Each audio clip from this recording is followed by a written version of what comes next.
Hello, and welcome to Frontrunner Motorsport.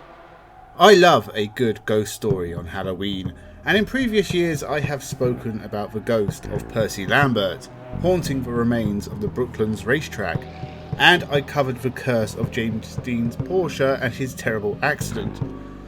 This year's story is not about a specific person, but a lost track, a very important track to the history of motorsport. The Südschleife is the other part of the famous Nurburgring, both surrounding the Nurburgring track to this day. But whilst the ring and the Nordschleife are still in use in 2023, the Südschleife has almost completely disappeared, being reclaimed by nature and almost completely forgotten. This track was once considered the safer alternative to the Nordschleife, holding motorcycle Grand Prix and other important international motor races up until its use was halted in 1971 as a new track was built. But drivers who have raced there in years past, and at the Nordschleife to this day, speak of ghosts wandering the forests surrounding the famous track. Racing in Nürburgring actually began in 1907 on public roads, but a purpose-built track with 4 different layouts was constructed in 1925, containing both the Nordschleife and Südschleife, as well as a smaller loop around the pits, and the entire thing put together consisting of a total of 17 miles. The modern Grand Prix circuit is around 3 miles for comparison. Whilst the Nordschleife is rightfully known as the Green Hell, a phrase coined by Sir Jackie Stewart, the Südschleife could be considered even more terrifying, with its immense dips and rises, heading through a thick forest of trees, a mixture of tight corners and high-speed downhill bends. The trees and bushes coming right up to the circuit with absolutely no runoff area, no space to make mistakes.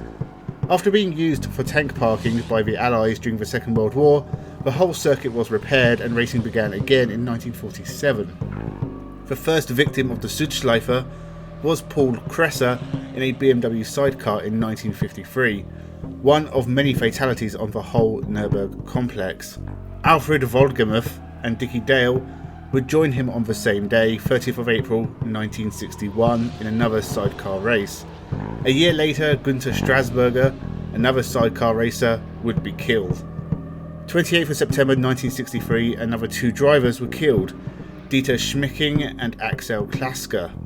Then Herbert Mandl, another year later. Manfred Koenig would die in a motorcycle race in 1965. Herbert Mann and Eric Berthold died within a day of each other in 1971. And finally, Rüdiger Schweitwing in 1973. Despite the official final race taking place on 17th of October 1971, a Formula 3 race, tourist rides were still given here until 1975, and unofficial events of the shorter Stickstrasse continued for a while. The track finally saw its days draw to a close after Niki Lauda's crash at the Nürburgring in 1976.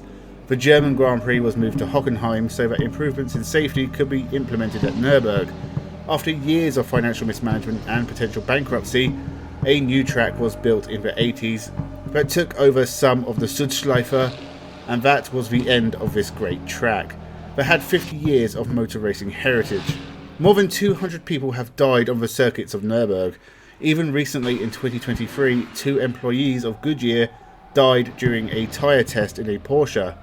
The track has always claimed victims throughout its history, all the way back to the first recorded fatality, Czech driver Zdeněk Jinek in a Bugatti Type 35B on the 15th of July 1928.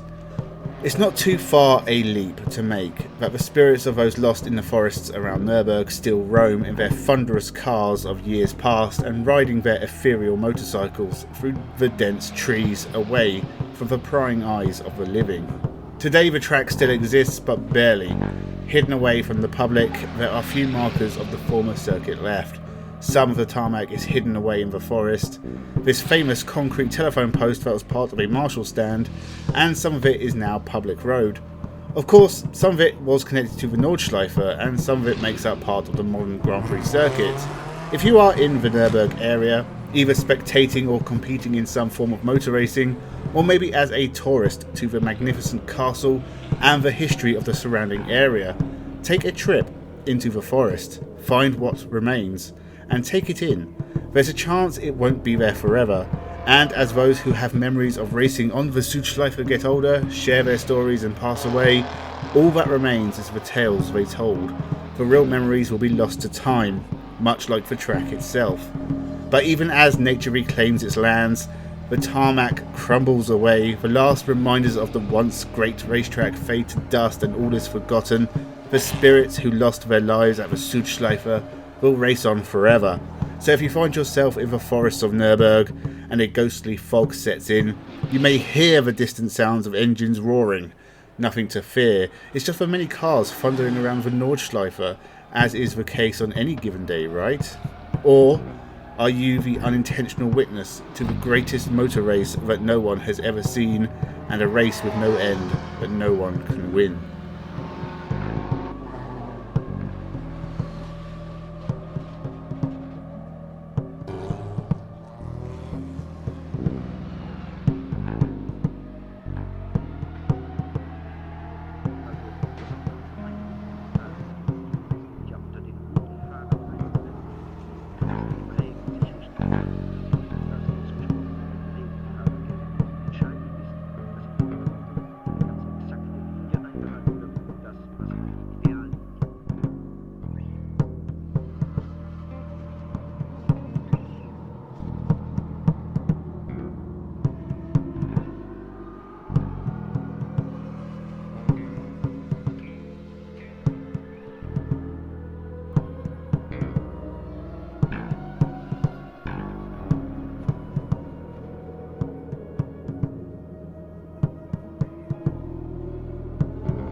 Happy Halloween, everybody.